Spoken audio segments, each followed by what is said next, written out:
My name's Charlie. I live in the Stoke-on-Trent area. I'm diagnosed with autism. I have a few other things. I have OCD as well. The diagnosis, it came about. I moved to Manchester for my studies. I was having just like a really difficult time in the environment there. Yeah, so in the end, I was really struggling with my mental health as a result of it. And then, I saw the university's mental health team, and then a little while later, I was diagnosed in the end. And I mean, it's been so helpful for me. I think especially with sort of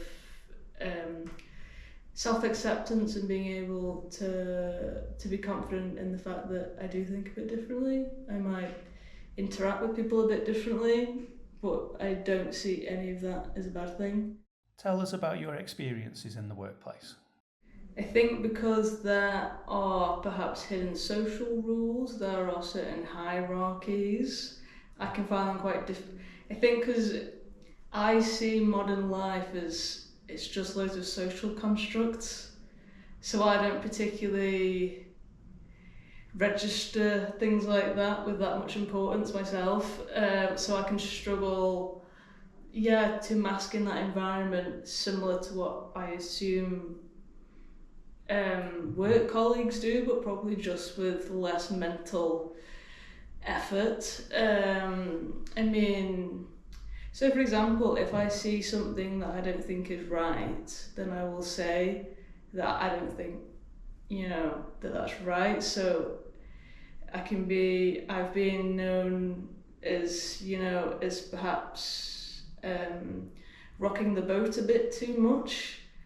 But when you're told when you start a role, these are what the rules are. If you see these things, then you should be able to whistle blow. So I will take that at its word, and I'll be like, okay, yes, that's what I'll do. So then I will do that.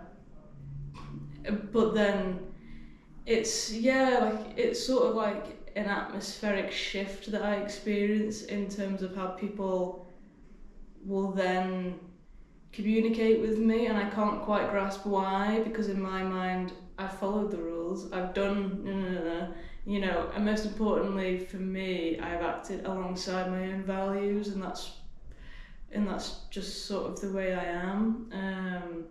I've had it in roles before where I've been told that I lacked initiative because when I'd finished my task and there wasn't anything else to do, I was sort of waiting to be given another task, and it took me a few minutes maybe to find my supervisor and ask, because in that space and in that time when I was, two outsiders just standing, I was running through all of my social options in that situation, sort of like in what I should do, like in all of these things. So actually my internal world was working very hard and was taking all of the initiative, but I just hadn't got to the point where where I would then have that conversation. I've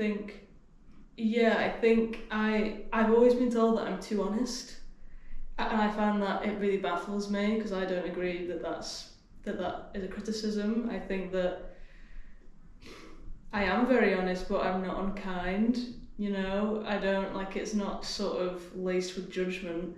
But I think that perhaps for some people it can be a bit of a threat in some ways, especially again if I'm in the workplace and if there's someone that has, a perceived authority over people and things like that.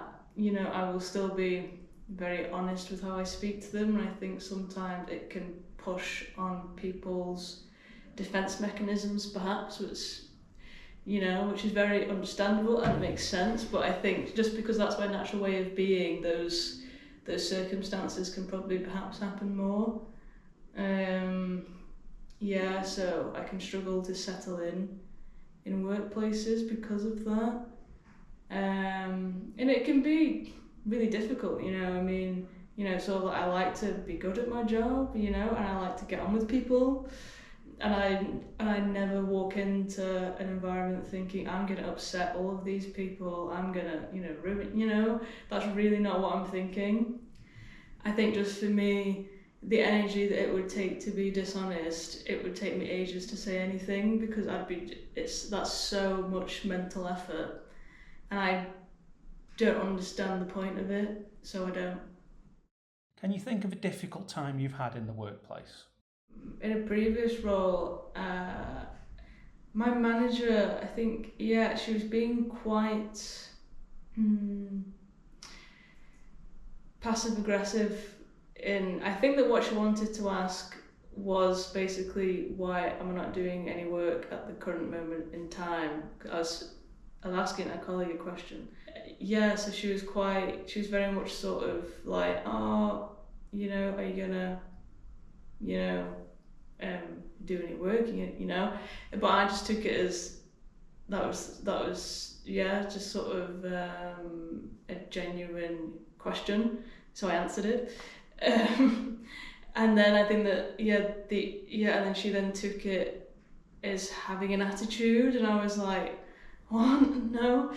So in the end we had a bit of a disagreement. I think that and I sort of said, I'm not trying to to stamp on your ego or to or any of those things, but it really works for me best if someone is very to the point.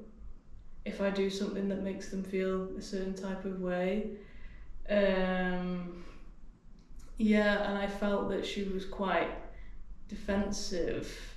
And again, because I don't necessarily see this person as, oh, they're my boss, so I shouldn't say this, this, and this. I see everyone as, you're a person, I'm a person, you're a person. So I sort of said to her, I feel as though this conversation isn't going, in a particularly healthy direction. And I sort of said, and I noticed within myself that when you use that certain tone of voice and things like that, sort of like it makes me feel quite uncomfortable. And she didn't like that. So I was really, really trying to navigate it and to sort of, and be honest and not sort of, and not push a boundary, but it's quite difficult when someone else's sort of defense mechanisms are quite high, like you can't really, so in that situation, in the end, I sort of said, okay, I'm going to take some time. If you want to take some time, that's okay, and then we can just like talk about it later. But I think that the main thing of the message was that I think that she was threatened because I didn't see her as such and such the big boss of the company, therefore, I should expect to be oppressed in some way, even if it's only even if it's only sort of through those micro aggressions of language. But it's just not how I see people, and I don't think that you should really. I don't think it's healthy that we do that. And it's ironic really, because they'll be like, we're an inclusive employer. If you need anything, then just go and speak to occupational health. Like, so it ticks all of their boxes so that they can, keep up appearances, but the actual practice isn't there very often, sort of like, and it's misleading for people. And I think it's a shame, because I don't think that there should be able to be a get out of jail free card when it comes to being inclusive to people. It's like a basic, it's basic respect, really. And it's, in my current place of work, The regional adjustments are amazing. I don't have to explain myself particularly. I don't feel like I have to prove my autism, because I do my job well. So in my current place of work, it's amazing. Like I sit with my headphones on all day and I'll be doing my work because otherwise I can't focus and concentrate when there's just too much sensory input. It's just too much. And also, if I ever do something that that they're not quite happy with, then they approach it in a more direct and in a compassionate way. So then it really helps me, to then kind of see it as I'm working towards a solution for a problem with them, which is really nice. I have had it in a prior role. I had a meeting with occupational health. And they ran through some adjustments that they felt that I would benefit from. And my manager said, I've had the report, but I think that my plan is better. So, and her plan was that I can have a meltdown, but only up to 10 minutes a day. And I was like, okay. I was like, that's not, I don't enjoy that. That's not how they work. Sort of, I can go many months and be fine, and then, so it was working in a role where it's very sort of arts and crafty, hands-on, and it can take me a bit longer to pick up. It's more so the fine motor movements. It can just take me a bit longer to be able to figure things out in that way, which I told them in my interview. I'm very, very upfront about it because I've had to be like that. Otherwise it's like, haha, I've caught you out now, and it's just, I think it's just quite unkind sometimes, really. But so anyway, I was struggling. Basically, you had to do this part of a task in 3 minutes. And if you were too slow, then they would just push and push and push. And I'd only been there about 2 or 3 weeks. And they just kept saying that I was working too slow, so then I would work faster. And then they were like, no, you need to slow down because now it's sloppy. And I was just so, like, if you had sort of listened and really believed me when I told you that this is my process, I will get there, but please just let me learn that process, then I wouldn't have had to have dealt with that, or the extra stress, or the judgment. But I think that employers can do a lot in terms of at least making it more comfortable for people. I don't think that you have to be quite as stringent, in your practice. Surprisingly, if you actually value someone as a person who is unique, people work a lot harder because they're happy and they actually want to help you.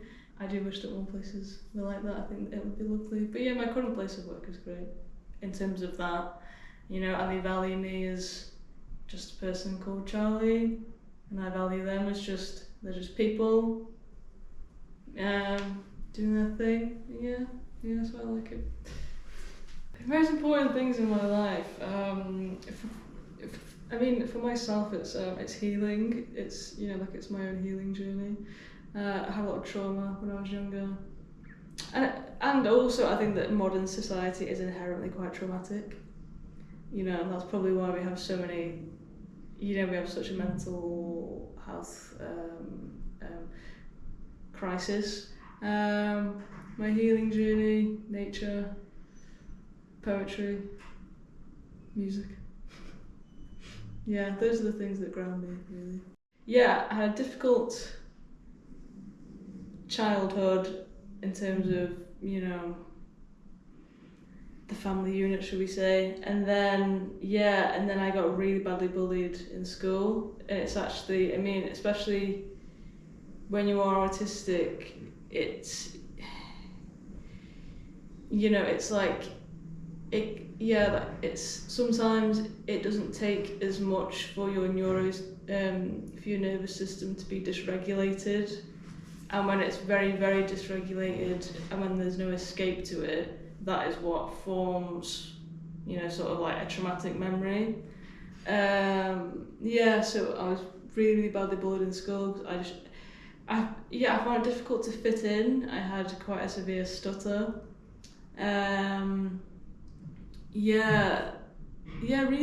I felt very, just isolated. I felt like I was just defective, and like for some reason, it very much felt as if I was sat in a glass box, and I could see the outside world could see me, but we could never meet. That was difficult. So I've been in therapy for a few years now. That's the single most important thing that I'll ever do in my life. Before I started therapy, I was just very, I was seeing the whole world through, lenses of pain, really, and it's very difficult to connect with others through that, and to connect, and to actually live, and you only get to do it once, So, and it was that journey that's led me. I'm trained to be a psychotherapist myself, so I want for myself and for as many people as I can to be able, to come home to themselves. I think that especially in the world we live in, it's very easy to forget that, we're not sort of, the be all and end all. I think that we're just here for a time and then we're not. That was a tangent. I'm quite into philosophy, in case you can't tell. Future aspirations. I have a lovely girlfriend who is German, so she lives in Berlin. In terms of that, I am planning on moving there. She also has family in Norway, so we might try and get up into the mountains eventually. I would love to have my own psychotherapeutic practice in the woods, surrounded by nature. In the short term, I start my masters in September, and then I'll be looking to do a PhD in counselling psychology.